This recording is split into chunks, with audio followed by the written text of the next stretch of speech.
here, you can see I can actually just drag and drop this straight into here, just like Windows Explorer. Dive one layer deeper, and we scroll down to the integrations area. Much like all these, you can browse into the things, different DMS systems from here. Same again, I can go straight to the client, I can browse the client files again from here, and that's showing the same thing but within a contained window. So if you think back to one of our core ethos about minimizing clicks to do stuff, and it might be about automation, it might be just reducing the clicks it takes for me to get somewhere within our cloud ecosystem. So in this case here, I don't have to go to FY to find it, I can do it direct from here, I can drag and drop into here direct as well. Now if we go to one last view of clients, this is the client group view. Once again, with the same information within here. If I go into the document management area, this is actually going to grab a whole bunch of interesting information. So that's Google Drive one. If I jump over to FYI, then what it enables me to do is I can actually start to browse per cabinet, per client from one place, which is really, really helpful. All right, so that's great. You can get the information quickly from lots of different places. Excellent starting point. Now, the other side of the coin is, what do we do with that data? Why would we even want to do this? And so I think a great example is something like equipment finance. So if I go into this one here, for example, as soon as you enable any document management system, this link icon appears, and then this has multiple ways you can interact with it. I can either choose to, again, grab a document and drag and drop it into here. That will upload it to this client's cabinet, and it will form a link back to here. So it's doing two things in one step. If the client's data is already there, so you've already scanned the documents in the contract or the schedule, you can instead go here instead, and you might choose a document from in here and just drag and say, I'm just going to link to that. You can see it's now linked back to that source document from here. I can break all easy enough like that as well. And that's the case across the entirety of AccountKit. Everywhere you see that link icon. And the last, what you can achieve, we'll go to somewhere like our cash flow commitments report. So any report, any Excel thing that you can export, what you can do here, detail, last year, update, and choose on my export options down the bottom. I'm going to export PDF to the DMS. And then from here, in this case, because I've selected a family group, I could actually select that through here as well. If I select a specific client, I can do that through in here. So I might say, actually, I want to store it against Atlantics. And I can then save that into there direct. And I see a question from Kerry. Is that just FYI, all the drag and drop thing work with sweep files? Yes, it absolutely works with sweep files. It works with all the DMS systems. They're all identical in that context. So anywhere you see the link icon, you can drag and drop. And I can even drag and drop into this window as well.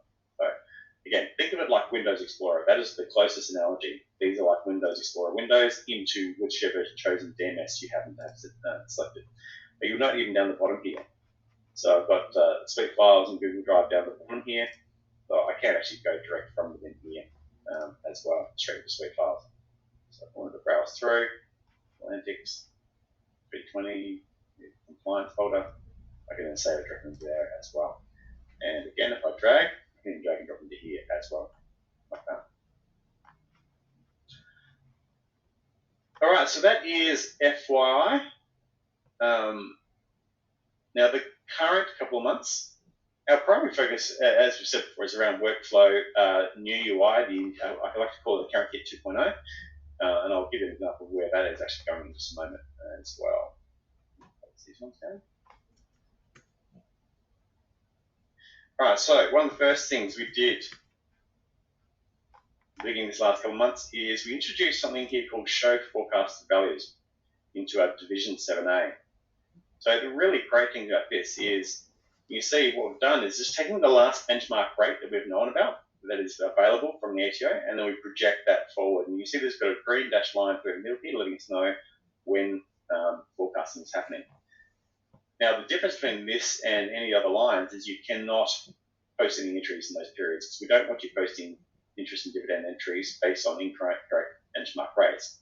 So what this is really good for is just some forward planning or discussions with your clients. So if you did want to have a play around with your dividends, there's nothing stopping you from going in here and having a bit of a play around with your dividends, and then seeing the impact on interest in future years. You can play around with that stuff while you're talking with your clients and planning what that future looks like. All right, if I dive into an actual schedule itself, let's use this one here for example. It's exactly the same. So you can see dashed line just telling us where that's happening. You can do all this normal stuff within here as well. We'll just probably get back off again from here. Now you note as well, again, link icon. Once again, I can then drag and drop. Maybe I'm linking back to a DIPSMA loan agreement that you've created out of CAS 360 or now Infinity. You can link back to a source document preview directly from within here. All right, so that's DIP 7A, small but sweet. The other thing we made a change to literally, I think 2 or 3 days ago, was this ability to select transactions in the interentity loan, and as we do so, we're highlighting the balance over here in the middle.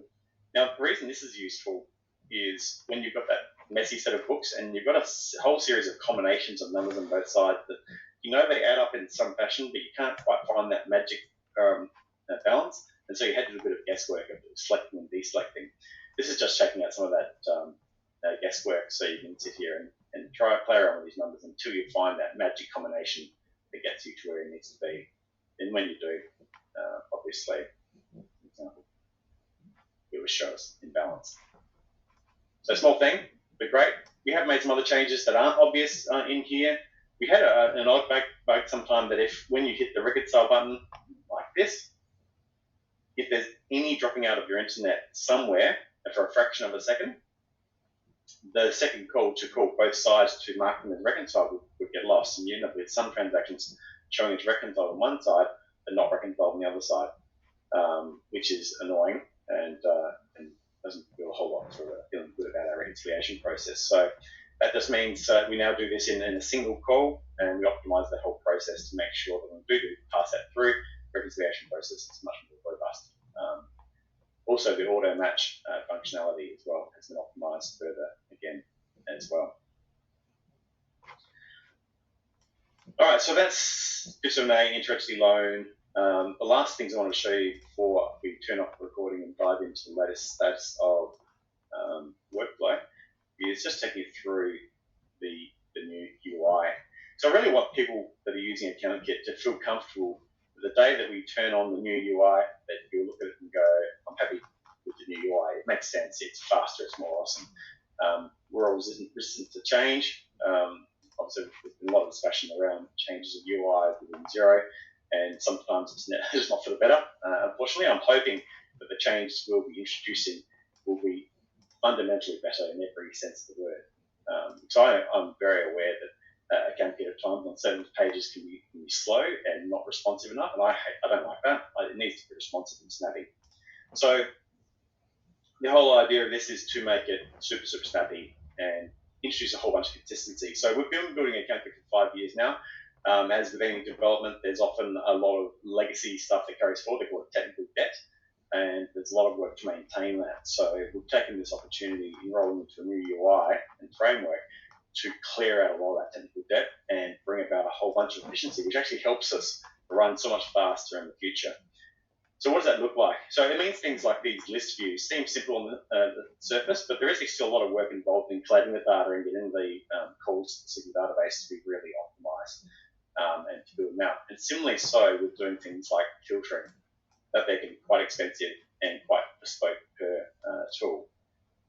Even just things like being able to have a generalized grouping mechanism, so they can say, well, I actually would prefer this data to be grouped like this because it makes more sense to me. It helps me quantify my data. And if you imagine having your correspondence lined up within here and you can see it grouped by month, all the more awesome. So you can see how quick that was even just to do that. And the filtering, so I just want to see all the training done by me. And I only want to see stuff that I've done for maybe the tax institute.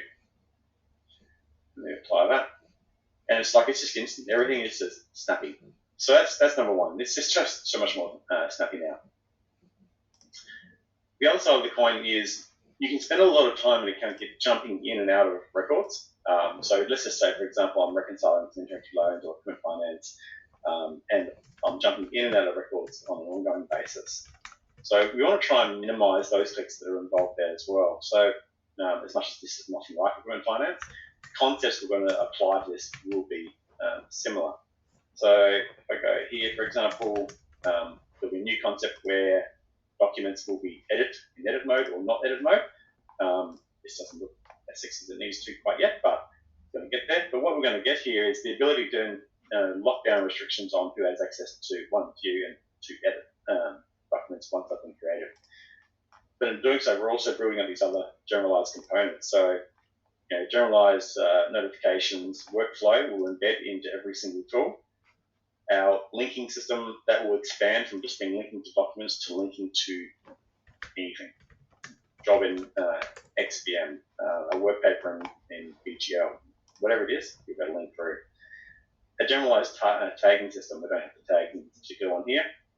So we have tags in current AccountKit, but the tags are specific to specific tools, which in retrospect seems kind of crazy. So we're going to unify the whole tagging system so that you can tag things in any fashion you like across anything across AccountKit. And the idea being that you can more easily search for anything tagged. And that might be something as simple as tagging about something around a couple of games. And you want to make sure that you capture all of those particular elements with one search across all tools. Collaboration in here. So collaboration is, again, another generalized component that's started within workflow. The idea being that you can then leave notes and have back and forth, much like you would in, let's say, Google Doc. You can then have this back and forth in real time with the team members. So if we're both in the same tool at the same time, we'll both see that we're in the tool. There'll be a little icon down the bottom here showing who's in the tool at the moment. And then you can also collaborate here. You can link it back to that workflow item or the like. And then the last of that is also the history, which is no history in here as well. Again, another generalized component. So we don't track history and everything in AccountKit, much to my dismay. We do it in a few of the tools. We do it in our client data. But our aim is to bring that history across all the tools. And the great benefit of that, obviously, is we know who's changing what. Nothing drives anyone nuts not knowing who's changing data. And the other side of the coin is it helps us and you troubleshoot stuff. If something has changed and we can't really understand what's happened, this gives us history behind the scenes. So you'll see a lot of change around this sort of thing and much more consistency wrapped around this. All right, and then there's of course edit mode within here with all the rich text formatting and so forth. All right, so let me start back into here temporarily. So, recap, lots of bug fixing. Like I was saying, we did some work around the zero syncing stuff, which is going to speed up the integration, make it a bit more reliable. XPM sync, actually, something I didn't mention with XPM, if you make a change in AccountKit and the XPM API is down or something's happened and it hasn't been able to push the data, what happens is, it would happen historically, is if the connection's re-established and it resyncs back from XPM, you lose your changes. So we introduced the ability to cache the data. Data now caches behind the scenes when you save it if it's unsuccessful. So that next time we're able to establish a connection, first pushes any changes back to XPM before it resyncs the data. So you don't lose those changes. Other changes, sweep files, we actually added a new, in their new endpoint for searching. They didn't have a custom search functionality, which we had a manual one and it was horribly slow, whereas the new version from sweep files is much, much faster. So that's a good change over as well. Obviously with the FY integration, Div7A forecasting, and then the inter-entity load matching net balance showing on your screen. All right, so I'm actually going to close off this.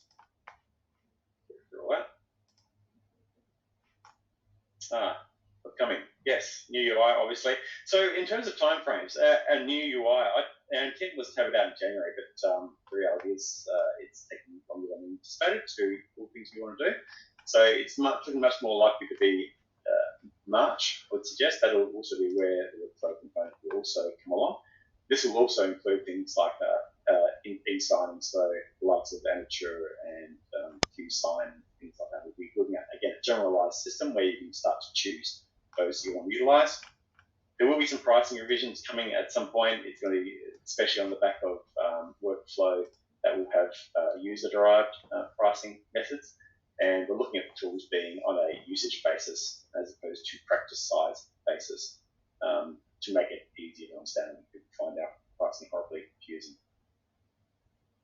Obviously, the workflow, and there's some other metrics which we haven't announced yet, which I'll probably announce the next what's new in January. So you should definitely come in January. You have to check out some of this other stuff that we haven't talked about yet.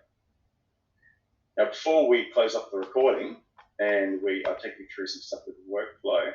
Do you have any questions at all about the changes, upcoming bits and pieces, and the like? I'll give you 30 seconds to type something out real quick.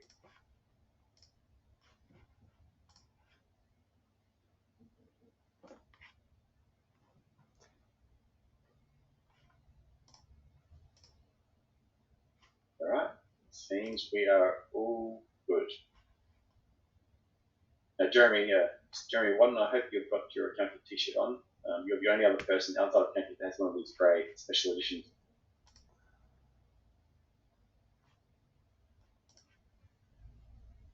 All right, let's end up the recording and dive into the future. All right, thanks for your time on this one. Let's future.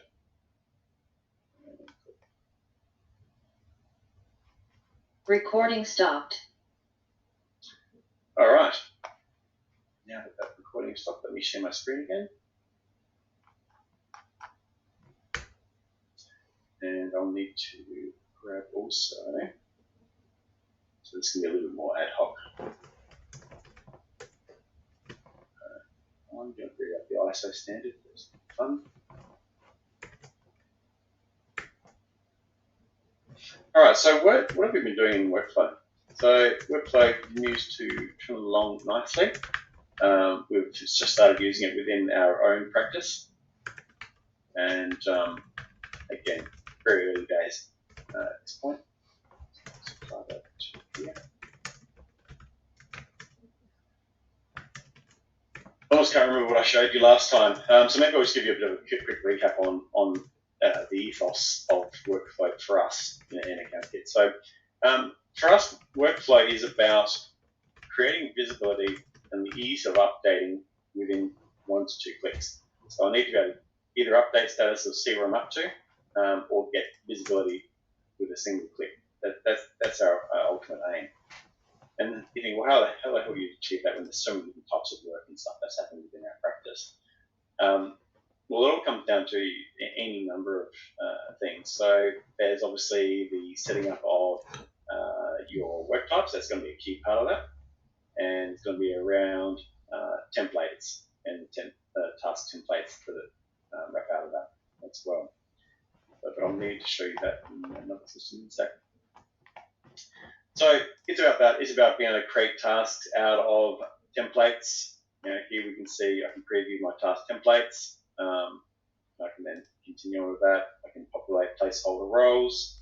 So maybe Holly's going to take on anywhere where there's a manager role, and I'm going to assign that. And that's in relation to the company.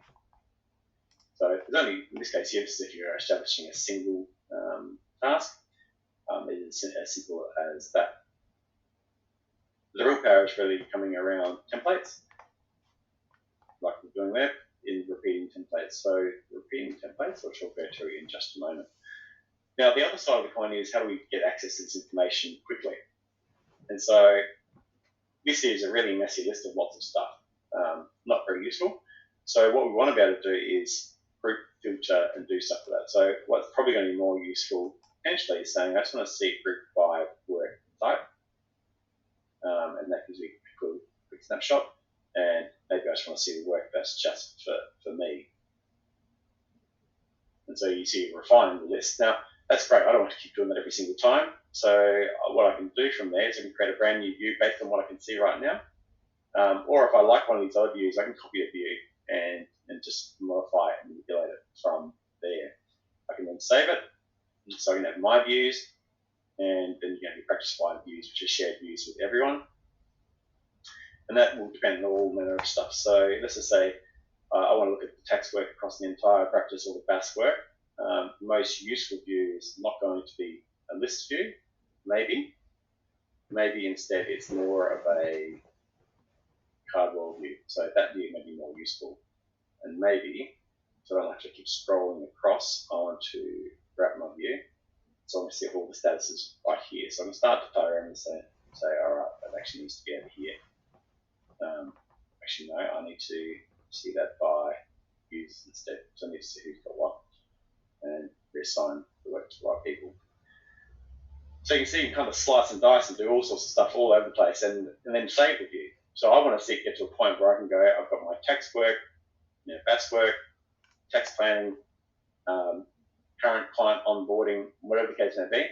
I can go through and with a single click jump between different views that are available, simply like that. And if I don't want them visible, I can get rid of those. So we're just going to have those views that are actually useful for our day-to-day running of the business, no matter what that might look like. So yes, carry the reminders. Reminders are really important as well, because obviously in our day-to-day, not everything we do is sitting inside a task. It just isn't. So you can see my reminders here are very important. They're personal ones, typically. We've got Xbox, young kids.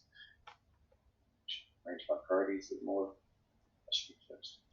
All right, so the idea of a reminder is I can just quickly, someone walks in the room, they say, hey, can you quickly do blah? I go in here, go, no worries, I don't want to forget that. Put it in, and then save it.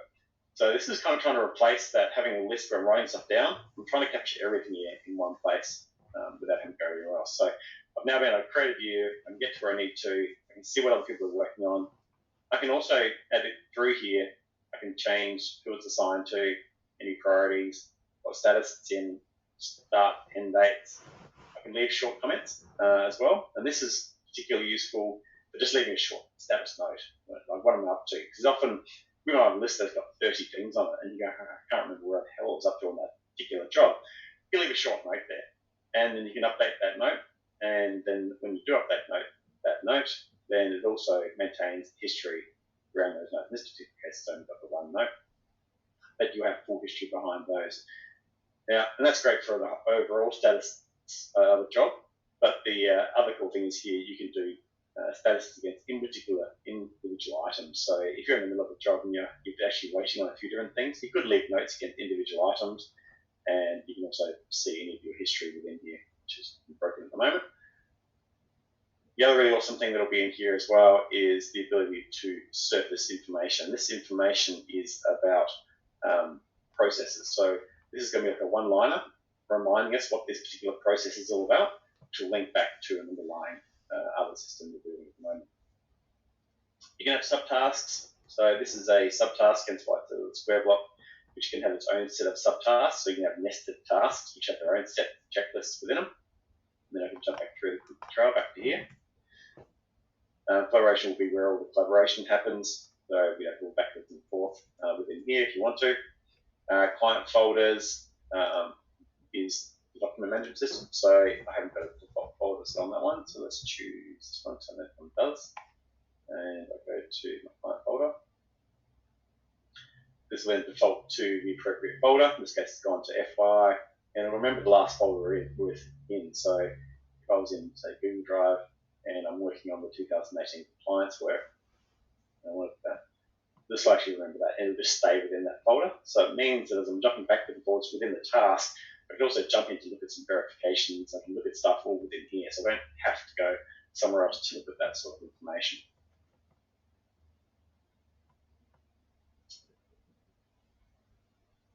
All right, so the last thing I was going to show you that we're building up as we speak, can we drag this one over, our development environment,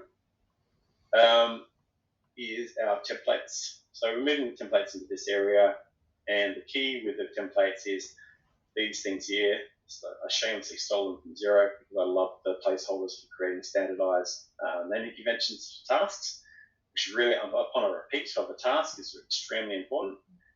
And what you'll see here is a extremely flexible system for working out how you want things to repeat. You get a little preview here showing you what the repeat's doing. Because again, you do repeating stuff in Outlook and places. Often you're going, I'm not sure if this is going to have the desired impact that I want. This here gives you a quick little visual as to how you want this thing to repeat, how you want it to status to come in at, when's the start date kick off, end due date, things like that. So that is the core of repeat. The other side of repeat is stuff we're working on this week, which I'm hoping, Michael, we're going to pull it off. It's all about having the beauty of a standardized task list. So we've got our templates. We're pulling from a particular template of stuff, and the ability then to say, okay, when this repeats, I want it to pull from the primary task list template, but I also want to pick up any customizations made to that same task list for that specific client last time it repeated. And so the idea being sometimes, we've got a client who doesn't have investment, so you don't need the investment section. So you might want that section to always remain hidden. So you hide it, next time it repeats, it comes in hidden. You can always show it if they do get investments all of a sudden. Or maybe they're saying so specific about a particular client group that no other client has that you don't want to include within the main task template because it's not relevant to anyone else. So the idea is you can put a custom item in, and that item will then be remembered and picked up in the next repeat. So you get the benefit of the repeating template as well as any customizations made to that. At least that's what we're aiming for anyway. So if we can pull it off, I'll be stoked. It'll be bloody brilliant. Anyway, any questions at all? Do you have any suggestions, thoughts, fears, things you'd love to see in particular? I'm going to tell you whether it's on our pipeline future.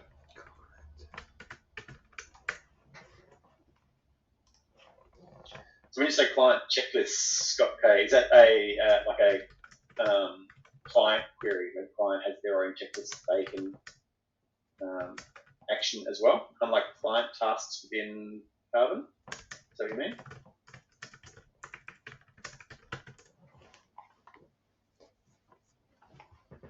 Yeah, it wouldn't be. It's something certainly we would be doing in the future. That actually wraps into our permissions piece, which will be a next year thing as well, where we want permissions to be broad enough but tight enough to enable us to invite guests in. And as part of that whole thing, by having guests, it also opens up the doors to saying, okay, if we are able to have guests, can we also then invite clients in some fashion to very, very specific elements of AccountKit? And it might be even showing them for finance sessions, but if we can also then wrap that into client tasks, then that's certainly something we'll be looking at next year. Work be allocated to remind a client to carry out regular tasks. Well, not, again, that'll come out of client tasks. So if we end up going ahead with the idea of client tasks, which I would say we definitely want to, absolutely the idea would be to have reminders in the same way that we will have reminders in our own system. We've got the same sort of system also set up within client tasks as well. But again, that will not be on the first release. That would be, I would suggest, late next year, I guess. Just want to balance that up against things like capacity planning. It's something else we want to consider for next year as well. But we'll be talking with the AccountKit community on Facebook. So if you want to weigh into any of that, and we'll be talking a lot more around priorities and where we're planning to take things. And we're always keen to get that feedback. All right. Any other questions at all? Otherwise, we'll wrap it up for today. We'll get back into things.